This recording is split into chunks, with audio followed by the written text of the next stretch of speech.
Once you've mastered the art of top rope belaying and your partner wants to start lead climbing, it's time to learn how to lead belay. The difference with lead belaying is that rather than pulling slack out of the system, you need to give the leader slack as they climb. But before you can learn how to belay a leader, you need to make sure you've nailed top rope belaying. Check out our video if you need a refresher. This video is going to cover getting the climber to the first bolt, where to stand while you belay, giving slack as your partner climbs and clips, and how to catch a fall. The climber isn't actually on belay until they've clipped the first piece. To help them get there smoothly, you want to make sure there's enough rope in the system for the climber to make the first clip and spot them until they do. Start by flaking the rope out to make sure there aren't any knots or kinks. Because your attention needs to be focused on the climber, you don't want to have to deal with managing your rope mid-climb. As always, remember to close the system by tying a knot in the free end. When you're setting up the belay device, double-check that you grab the rope near the climber and not the loose end. Then thread the device with plenty of rope to get the climber to the first piece of protection without having to feed out any extra slack. Don't forget to do your safety check and check in with the climber before they take off. Before the climber clips the first piece of protection, you'll want to spot them to make sure that if they fall, they land safely. If the climber does fall before they've made the clip, try to make sure they stay upright and their head doesn't hit the ground. It's super important to choose a good spot to belay from. You want an area that's clear so you can move around freely. If you do have to catch a fall, you might be pulled off your feet, so stick close to the wall where you'll be pulled up, and you can brace yourself with your legs.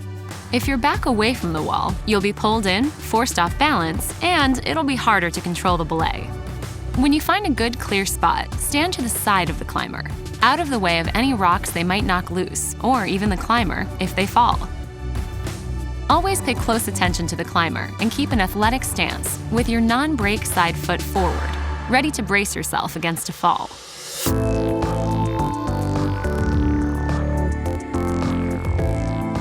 Alright, now to the actual belaying. Again, lead belaying is a little different from top rope belaying because you have to feed slack out to the climber, not just pull it in.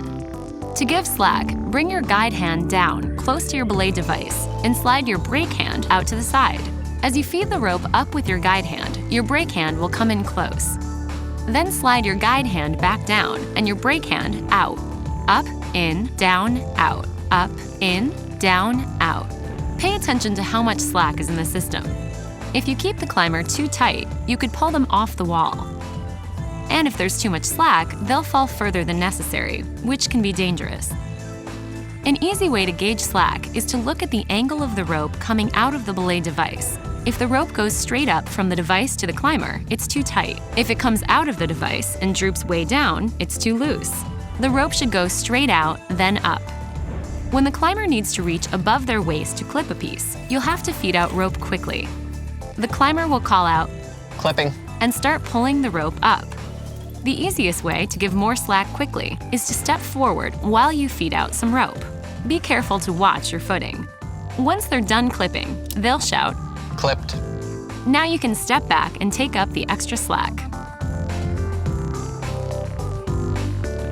As always, the most important thing is to keep your hand on the brake. Lead falls create a lot more force than top rope falls, so it's especially important to be prepared. You'll probably be pulled off your feet, so anticipate where you'll land. If a leader feels like they might lose control, they'll call, "Watch me here." That's your cue to stay alert and prepare to catch a fall. If they start peeling off, they'll call, "Falling." Or they might just start yelling profanities. Either way, you're about to get pulled off your feet. This is why your athletic belay stance is so important. Keep your brake hand in the brake position, sit into your harness, and get ready to brace your legs against the wall. Lead falls can really take it out of you. The leader may need some time before they're ready to climb again, so relax and hang out until they're ready to give it another go. To learn more, check out these videos, or click here to find an REI class near you.